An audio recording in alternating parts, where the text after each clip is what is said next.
Hey, what's up guys? This is Anthony from Anthony's Customs, and for this review, we are looking at the Variable Action Heroes one-piece Crocodile figure, which is not a character that I think many people really wanted necessarily a figure of, but they're probably not going to be unhappy with it. He's a pretty cool character. He's had some significant moments, and maybe he does after, as far as I've watched anyway, but he's still a cool looking character, so why not? What the heck, let's get a figure of him. And they mostly delivered. It's a pretty solid figure with only a few issues. So let's go ahead and get this guy off the stand so we can take a closer look. And this guy stands just about 22 centimeters, which makes him roughly 8 3/4 inches. So he definitely has a little bit of size to him, which is pretty nice. He's a fairly tall and lanky character, and with his jacket on, he's kind of thick too, so that's pretty good. Aesthetically speaking, they did a pretty good job with this guy. You can see his pants have this almost like khaki, I'm not sure what color that is, but it's like a tannish, slightly greenish khaki with a darker gray mixed in, and there's shading, and his pants look really, really, really nice. They suit the character very well, no pun intended. The belt is painted pretty nicely with the purple main part and then the white trim and then the silver rivets and the buckle, and very well done. The boots have really clean paintwork, or shoes I guess, with the glossy black and then the flatter gray. Very, very aesthetically pleasing. The shirt definitely could do a little bit better in the shading department. We kind of have just a spot right here that doesn't really make sense, but there is shading throughout. The buttons are painted nicely, looks pretty good. His skin tone's accurate. The sculpt and paintwork on his rings is are pretty awesome. You'll see those when we go over the accessories. This guy's pretty metallic, so that's good. His little, I can't think of the name of it right now, fluffy thing on his neck is, let's call it a scarf. I guess it's just a scarf, maybe. I don't know. It's painted and sculpted nicely. He does have purple shading in the hair, probably a bit excessive, especially since there's a lot more of the purple on the back half of the head than the front half, so it looks like there's a delineation more so than there really should be, mostly because of the way they painted it, but because that seam even makes it worse, so that is a little bit of an issue. But overall, the face looks good, nice paintwork, and it's fairly accurate looking, so yeah, I'm pretty pleased. They do a good job, these guys, making their the 2D designs look good in 3D, so very nice. All right, let's go ahead and talk about accessories. Let's talk first about his jacket, which I'm going to do manually because it's got some articulation. Let's set him down. So the main part in the middle here has a hinge. I don't know how effective this is. I mean, if it worked, it does want to flop down pretty easily, so that's kind of a bummer. But I don't think you're really going to be doing much posing with the jacket, honestly. These guys have like a swivel on them on either side. Again, I don't really see that being useful. And here's the problem. I'm pretty sure this part should be connected all the way down on the jacket, and because of that swivel, it's not. And so on this side, it kind of lines up pretty well. But on this side, we have a giant gap over here, which does really destroy the look of the jacket, which is very, very disappointing. There is some nice shading on the lighter part back here. Then on the darker part, we have some lighter highlighting, technically, or shading, so it does look nice. And then this fur part does look good too. It's just that this gap over here and the basically useless articulation is a problem. The good news is it does sit on his shoulders very nicely. Of course, it will limit posability, but we don't have to worry about it falling off or anything like that. It sits on him perfectly. Very well sculpted in that regard. But you do have these gaps, and it just looks bad. And I'm pretty sure they're not supposed to be there. I could be wrong, but the gaps are not a good design choice. Definitely a problem. As far as the other accessories go, we have a total of 3 faces.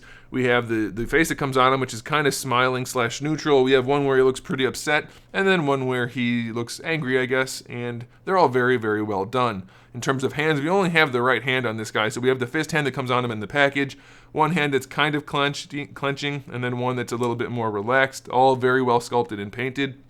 And then we do have an alternate forearm piece for the right side, of course, where he's got like the sand effect going on, and they did a pretty good job with the transition from the tan to the jacket color, the darker gray. So that's pretty cool. And then lastly, we have this little peg accessory, peg and like base accessory, but it's tiny and there's nothing for it to peg into except his feet, which I don't really get because the base is smaller than his feet, so I don't understand what that's for. I don't know. Does anybody know? If you know, let me know, but I don't know, so we'll leave it behind. Okay, back to the figure. Mostly, like I said so far, the figure's pretty good. There are a few issues with the articulation, though. One is that the face, or not the face, but the head, let me remove the face to show you. They've screwed up the neck articulation. Once again, they keep doing it. I don't know why. That's a ball hinge in the bottom of that neck. There's no place for it to go. You have no range for that ball hinge, and you certainly, because this part the way it works, you're never going to be able to rotate it around effectively to use it side to side. So that ball hinge, 100%, there's no question about it, that needs to be a double ball peg. Take this ball peg that's at the top and add a ball peg to it at the bottom. Perfect neck joint. As it is, it's almost useless, especially once you put the face back on and lose all of that range. It's very, very limited, almost absolutely useless. Problem for sure. At least you're going to get the rotation because there is that ball peg on the top, which does help it. The neck is on a ball peg. It's not the best sculpt because you can see the neck kind of lifts up over the scarf, but having that ball peg down there will help pose him a little bit. You're really essentially just using the top ball peg on the head though, and that's a problem. I don't know why they keep doing it. They keep putting that weird ball hinge combination in there, and this one's like the better of the two options, but it's still not good. For the shoulders, we have a butterfly joint. This side seems to be a little stiff. It doesn't really want to work on this side. On this side it works, but it's kind of awkward because it bumps into the back here. So it's a good concept, but it's just not very well executed. There we go, we got it to move a little bit.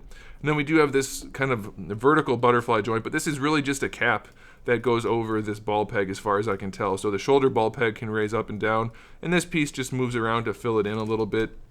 It's a little cumbersome. It doesn't really go up very far because it kind of bumps in up here. So it's not great. And then this ball peg is pretty loose for this shoulder. You can see it's a little floppy. This one's not anywhere near as bad. I guess this is just a little bit too much weight, even though it doesn't weigh that much. So you do have the ball peg though, which gives you plenty of range for the arm, no problems at all. You have your bicep swivel built into that, but it doesn't work very well. So almost no bicep swivel.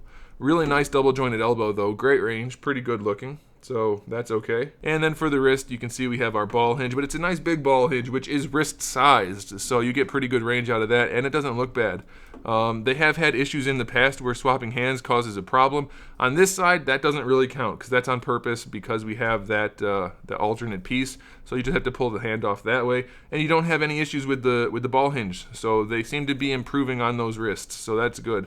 For the torso, we have a double ball peg. It's not very well executed. The trick to doing this kind of torso articulation is to have like a hump inside on top of the abdomen. That way when you move the body around, you don't create a giant gap. But they didn't do that. It's almost completely flat up there. So every time you move the upper body, you end up with a gap. It's fairly effective. Rotation's minimal though, but leaning is good.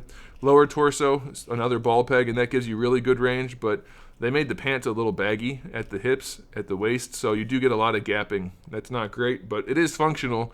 You can see the pants are it's a totally loose floating piece, which is fine, but it's bulky. I mean, it's definitely too big. It's like a 44 when he should be wearing like a 41 at waist, something like that.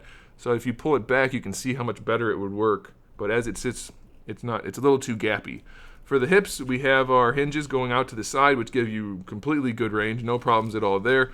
Going forward, the pants definitely need to bunch, but it's a very soft material and it shouldn't be too much of an issue, so you do get really good range basically all the way around. And it's a weird design, but they do this on all their figures. You can see there is a bit of a hinge in there, but it's almost never effective. It almost never works at all. And the legs just connect with a straight peg with no keying or anything, so the legs can pop off very easily. And I don't know if that's intentional or what, but you do technically get the drop down hips. It just doesn't help that much, and then the legs tend to pop off when you use them. You do get a thigh swivel. It's pretty minimal. You can see just a little bit there. Double jointed knees are stiff but functional. Not bad. I'll take it. Definitely have seen worse. Definitely have seen better, but it'll do. And then for the ankles, I believe it's just a single ball peg. I guess it could be a double, but it feels like a single, so you can just move the foot around. It goes back not so far. Forward, pretty minimal also. Of course, you have rotation and a little bit of an ankle rocker. Definitely could be better. This is just a floating piece to hide the articulation. Then you have a toe hinge, which isn't the best. It's not the worst. It's just okay. So overall, this figure's not too bad. It's one of the probably better executed characters, I think, although it definitely still has some problems. It's nowhere near along the lines of like Ace or Nico Robin. It's definitely along the lines of, say, Sanji, I guess. It's about there. So there you go, guys. Thanks for watching. Make sure you subscribe to the channel.